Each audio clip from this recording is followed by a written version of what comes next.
Hello, listeners. I'm Dr. Nate Pinnell, and we're excited to announce the premiere of the ASCO Educational Book Podcast, By the Book.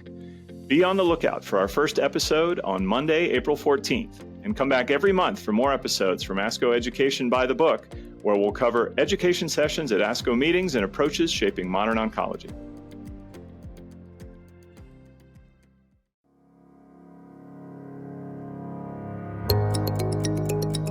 Hello and welcome to JCO Precision Oncology Article Insights. I'm your host, Natalie Del Rocco.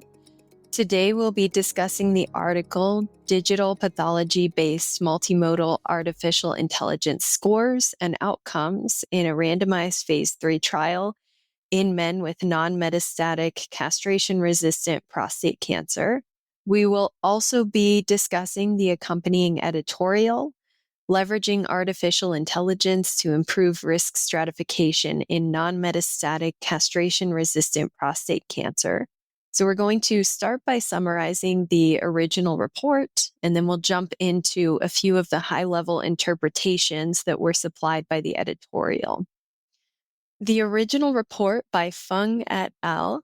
Describes the application of multimodal artificial intelligence to data collected on a non-metastatic castration-resistant prostate cancer. We will call this disease moving forward NMCRPC clinical trial. So we're looking at data from an NMCRPC clinical trial. The SPARTAN trial was a randomized phase 3 trial, and this study compared metastasis-free survival as the primary endpoint for those treated with traditional androgen deprivation therapy or ADT to those treated with androgen deprivation therapy plus apalutamide. Other secondary endpoints included progression-free survival and overall survival, but the primary endpoint there was metastasis-free survival or MFS.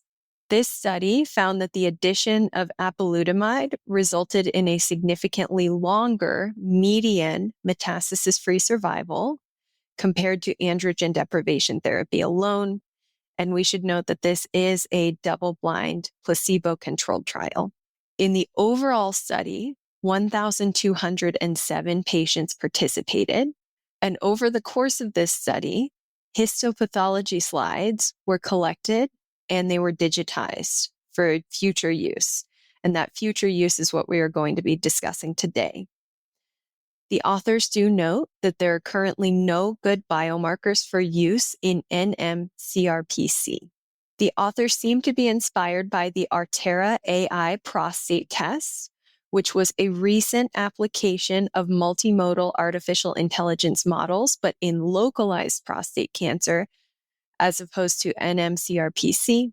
The authors constructed a multimodal artificial intelligence model, or an MMAI model. They applied this to the SPARTAN trial with the intention of developing a risk score that could be used for risk stratification in NMCRPC.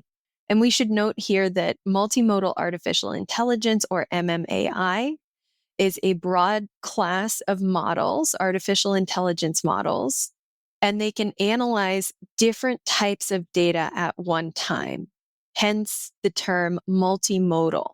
So in this example, the author's primary data source of interest were those digitized histopathology images, because histopathology tells you a lot about NMCRPC. The authors, though, also wanted their model to consider traditional clinical factors that are known to be prognostic, such as Gleason score, tumor stage, PSA level, and age. So those two different types of data, those histopathology images and that traditional clinical data, are the two different types of data that make this model multimodal. So we should note here, importantly, after dropping missing data, 420 patients contribute to this model, the MMAI model.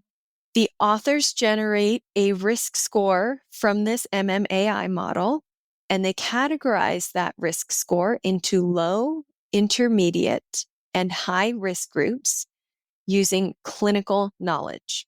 The authors found in their results that an increase in this MMAI risk score was associated with an increased hazard of metastasis-free survival event with a hazard ratio from a Cox proportional hazards model of 1.72.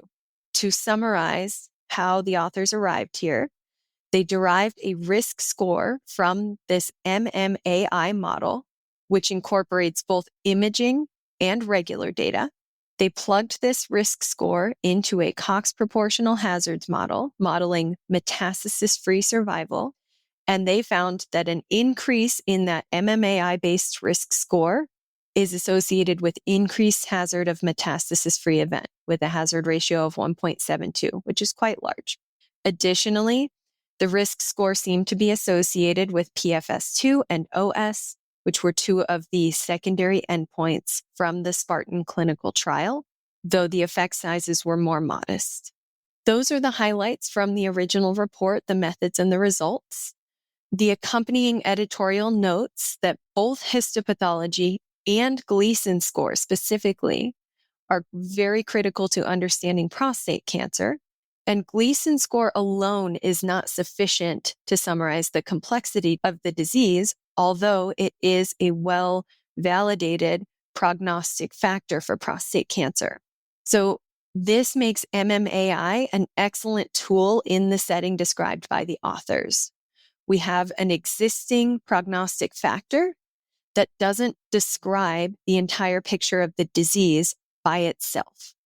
And so we can use those digitized histopathology slides to help bolster our understanding and provide the model more information. MMAI allows you to do this because it can take in different types of data. So that was the main conclusion of the editorial. They also summarize a number of recent validations of MMAI models in prostate cancer research, noting that it will be an important tool for risk stratification and has already been shown to outperform classical techniques. The editorial, though, does highlight a number of weaknesses of this paper, limitations, and I think the most important one to highlight, and we touched on this earlier, is that 420 patients from the SPARTAN clinical trial contributed to the development of this MMAI score. That is a small proportion of the roughly 1,200 patients that did participate in the SPARTAN clinical trial. So we have a small subgroup analysis that can be limiting, and this model will need to be validated in a broader population in the future. Thank you for listening to JCO Precision Oncology Article Insights. Don't forget to give us a rating or a review, and be sure to subscribe so that you never miss an episode. You can find all ASCO shows at asco.org/podcasts. The purpose of this podcast is to educate and to inform.